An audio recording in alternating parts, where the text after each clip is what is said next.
네, 안녕하세요. 오늘 공부할 내용은 해고 절차의 정당성 그리고 영업 양도 두 가지 주제를 준비를 해봤습니다. 우선 해고 절차의 정당성부터 공부를 해볼 건데요. 해고 절차의 정당성 역시 마찬가지로 근로기준법 23조 1항에 근거하고 있는 주제입니다. 근로기준법 23조 1항은 정당한 이유 없는 해고, 징계 등을 금지를 하고 있었죠. 이 정당한 이유에는 저번에도 말씀드렸다시피 징계나 해고의 사유뿐만 아니라 절차 그리고 양정까지 포함되는 개념이라고 말씀드렸었습니다. 우선 절차적 정당성을 판단하기 위해서 첫 번째로 그 사규에 징계 절차가 규정이 됐는지 안 됐는지부터 따져볼 필요가 있는데, 우선 징계 절차가 규정이 되어 있을 경우 그 규정을 위배를 하여서 징계를 하였다면 그 징계는 절차의 정의에 반하는 징계가 되겠죠? 그렇기 때문에 무효라고 보고 있습니다.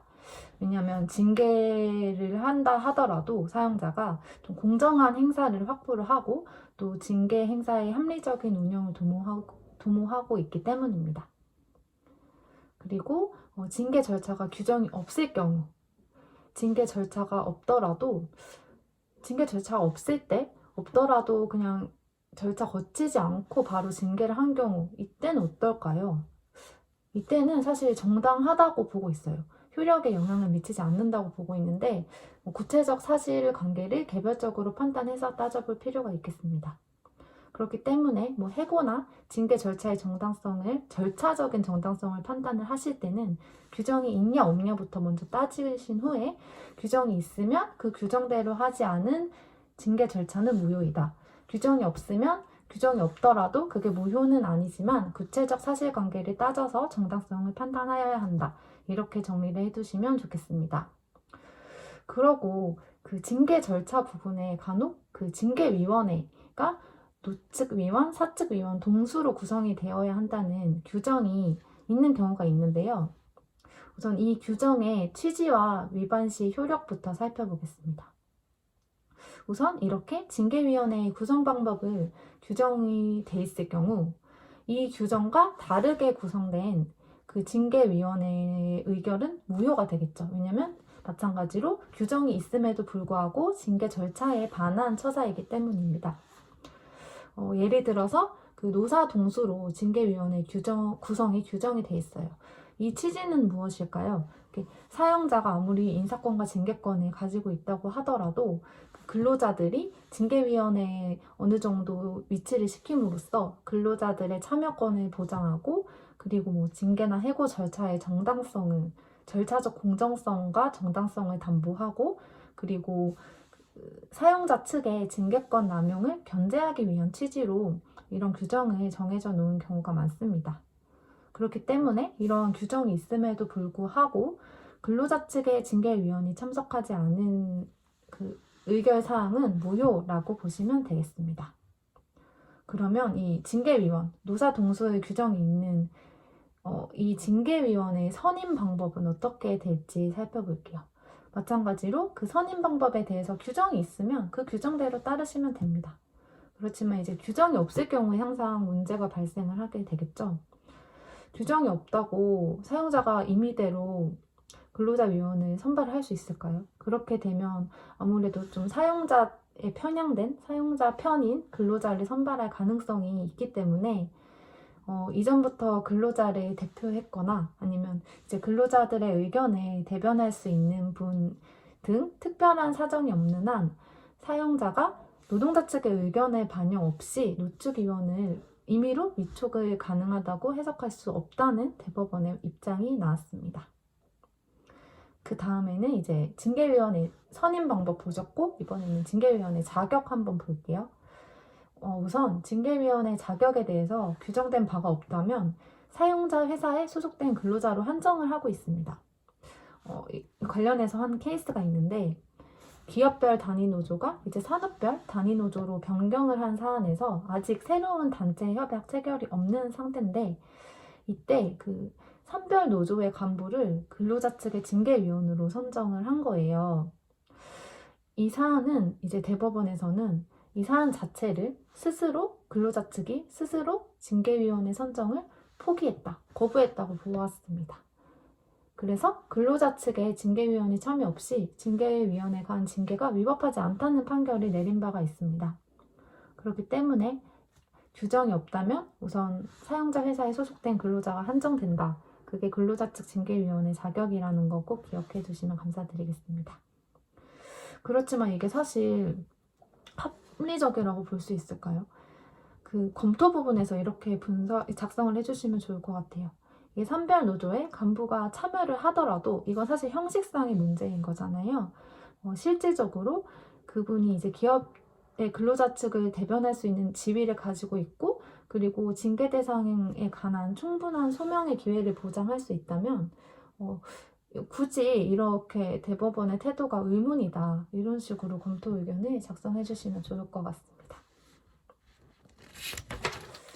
그리고 다음에는 이제 징계위원회가 어떤 근로자를 징계위원회가 근로자를 징계를 할 때, 징계위원회가 개최될 때 그 근로자에게 당연히 징계위원회가 언제 열릴지, 어디서 열릴지, 그리고 어떤 내용으로 징계가 열릴지 사전 통보를 해주어야 되겠죠.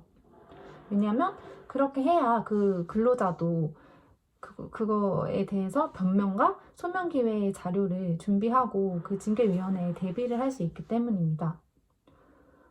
일단은 그 징계위원회의 사유, 개최 일시, 장소를 특정적으로 통보를 해야 되는데, 뭐 그게 서면이든 구두든 적당한 방법이라면 상관이 없다고 규정이 되어 있고, 그러나 이 관련 규정이 없을 때 굉장히 촉박하게 근로자에게 통보를 한다면 이게 적법한지, 이것도 한번 저희가 생각해 볼 수 있는 문제겠죠. 관련해서 판례는 또 이제 규정이 있냐 없냐로 두 가지 입장으로 나누어서 분석을 하고 있는데요.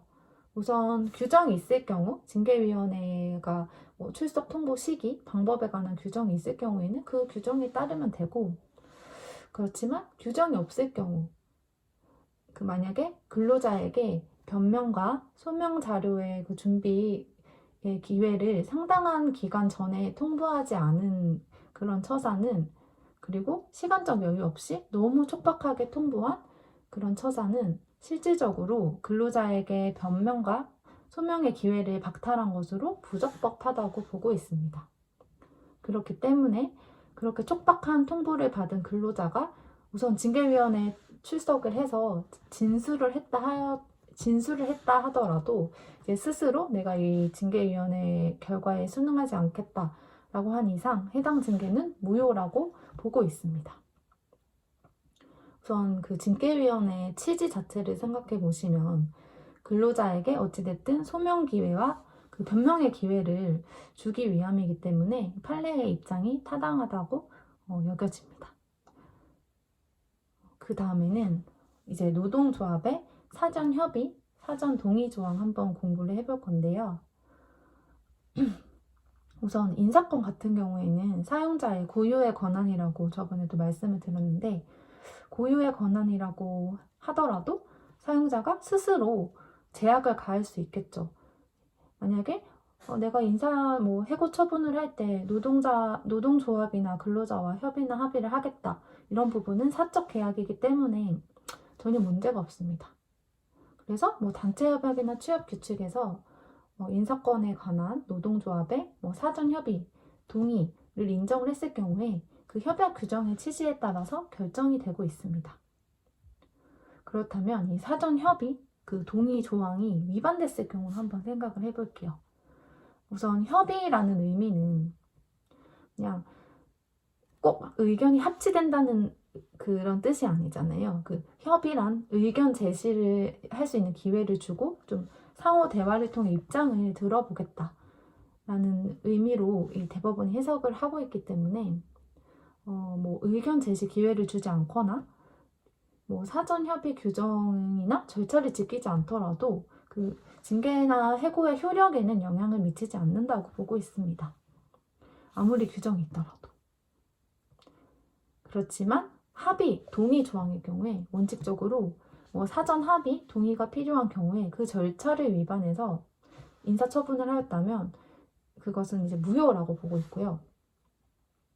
이게 또 예외적인 경우가 있어요. 예외적인 경우는 이제 노동조합이 그런 사전 합의권을 포기를 했거나 그 동의권을 남용했을 경우에는 그럴 경우에는 이런 사전 합의 동의 조항이 있다고 하더라도 노동조합이 그것을 스스로 포기를 한 것이기 때문에 그런 절차를 위반해서 한 인사처분이라도 유효하다고 보고 있습니다. 그러면 노동조합이 사전 합의권을 포기를 했다, 그리고 동의권을 남용을 했다, 이것을 어떻게 판단을 할지 알려드릴게요.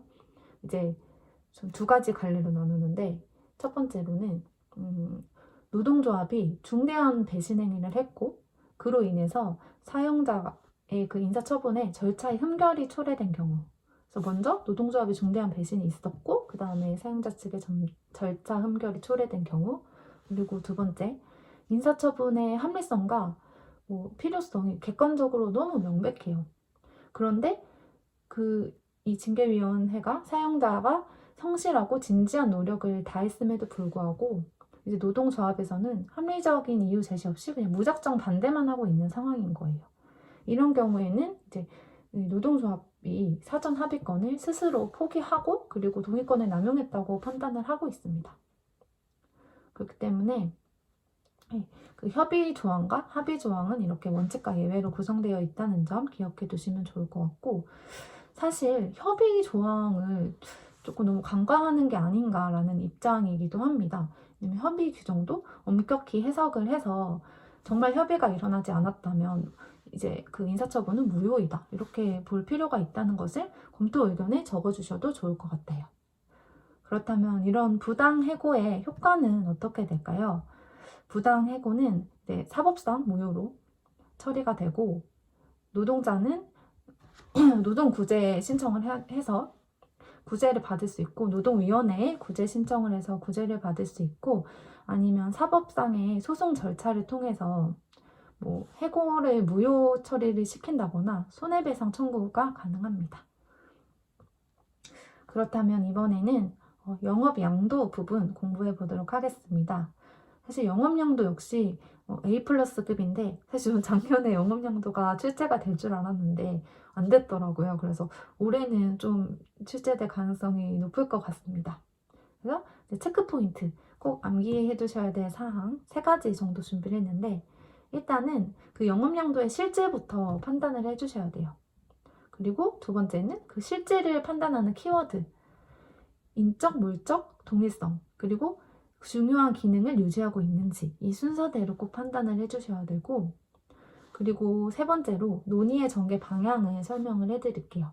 우선 이 실질이 영업 양도인지를 먼저 판단을 하고, 그리고 그 영업 양도라면 그 근로관계가 원칙적으로 승계되는지, 그 효과, 그 다음에 근로자가 승계 거부권을 행사했을 때 어떻게 되는 것인지, 이렇게 3가지 순서대로 논의를 전개해 주시면 되겠습니다.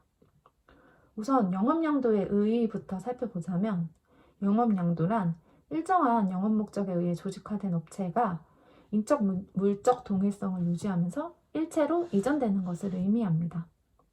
이 의의 부분은 사실 조문에도 나오지 않는 부분이기 때문에 꼭 암기를 해두시는 게 좋을 것 같아요. 왜냐면 의의부터 좀 자신감이 없어진다면 그 답안지의 첫 인상 효과가 굉장히 중요하기 때문에 깔끔한 키워드와 정확한 키워드로 의의부터 딱 치고 나가는 게 굉장히 중요할 것 같습니다.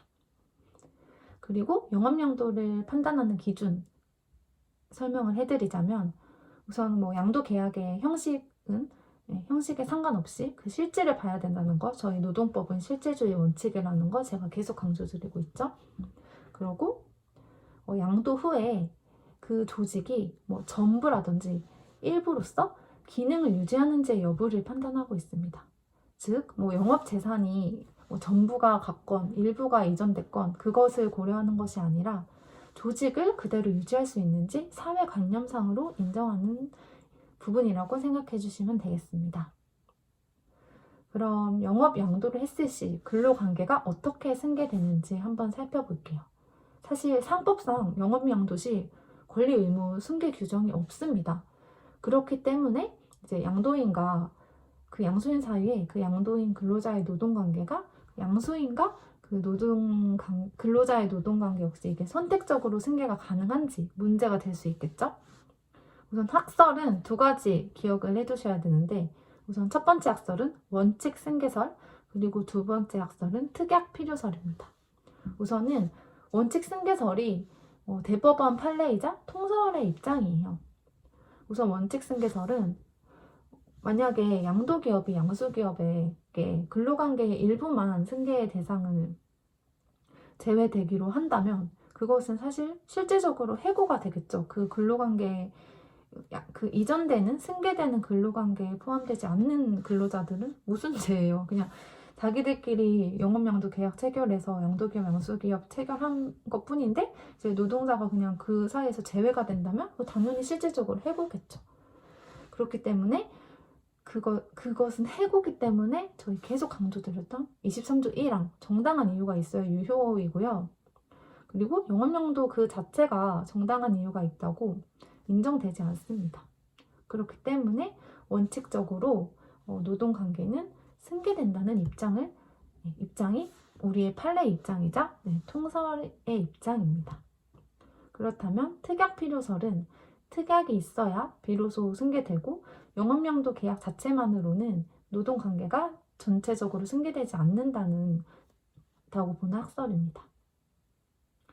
우선 검토를 작성해 주실 때는 사실 이 부분은 노동자의 권리 보호나 불안한 지위 해소를 위해서 원칙 승계설이 타당하다 이 정도로 작성을 해주시면 되겠습니다. 그렇다면 이제 승계된다는 승계 여부 한번 따져봤고 그 다음에 승계 범위는 어떻게 될까요? 승계 범위 역시 영업 양도 당시에 근로관계가 존재하는 근로자가 승계 범위입니다. 이미 근로관계가 종료된 자는 당연히 승계가 안 되겠죠? 그러나 그 당시에 해고가 서로 쌍방이 무효임을 알았을 경우에 근로자는 그대로 승계된다고 보시면 되겠습니다.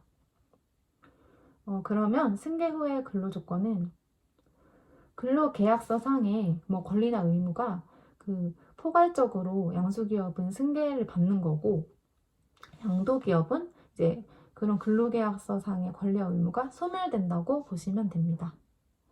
그렇다면 이렇게 포괄적으로 승계가 된다고 하는데 만약에 근로자가 그 양수기업에 넘어가기 싫어요. 그렇다면 근로자의 이제 승계 거부권이 과연 행사가 될지 또 한번 따져볼게요. 우선 저희가 저번에 전적에서 배웠듯이 민법 제657조 1항에 따라서 그 계약의 상대방이 바뀌면 반드시 상대방의 동의가 필요한 부분입니다. 그렇기 때문에 영업 양도가 했을 때 근로자의 거부권이 인정이 가능한지 한번 이 부분 살펴보겠습니다. 우선 학설은 두 가지가 있습니다. 긍정설과 부정설. 우선 긍정설은 민법에 따라 근로자의 개별적인 동의가 있으면 당연히 승계 거부권이 가능하다는 입장이고요. 두 번째는 이 영업양도에 의한 근로관계 승계는 당연히 발생하는 부분이기 때문에 근로자가 거부할 수 없다는 입장입니다. 판례는 원칙적인 포괄 승계를 지지를 했잖아요, 방금. 그렇지만 근로자가 반대하는 의사표시를 했다면 거부하는 근로자는 승계되지 않는다라고 보고 있습니다. 근로자가 양도기업에 나는 잔류하겠습니다. 아니면 양수기업, 양도기업에서 둘 다 퇴직을 하겠습니다. 양수기업에 갈게요 이렇게 했다가 철회하는 등 이 모든 근로자의 입장을 인정을 하고 있습니다. 그리고 검토 의견도 당연히 이게 근로관계의 상대방이 바뀌는 거기 때문에 거부권을 인정하는 것이 타당하다고 보시면 되겠죠. 그러면 이제 근로자가 그 승계 거부권을 행사하려면 어떤 방법을 써야 될까요?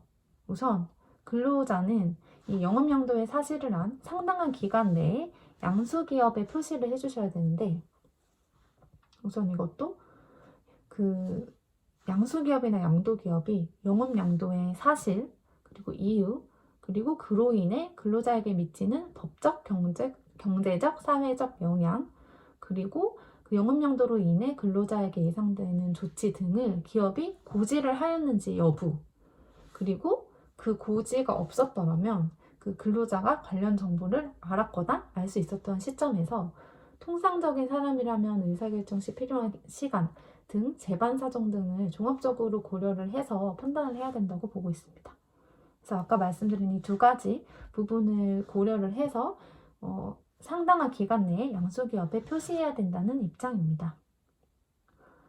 네, 지금까지 해고 절차, 정당성, 그리고 영업량도 공부를 해봤는데요. 우선 도움이 되셨으면 좋겠고, 다음 시간에는 마찬가지로 A+급인데 경영상 이유에 의한 해고 공부를 해보도록 하겠습니다. 네, 이때까지 들어주셔서 감사합니다.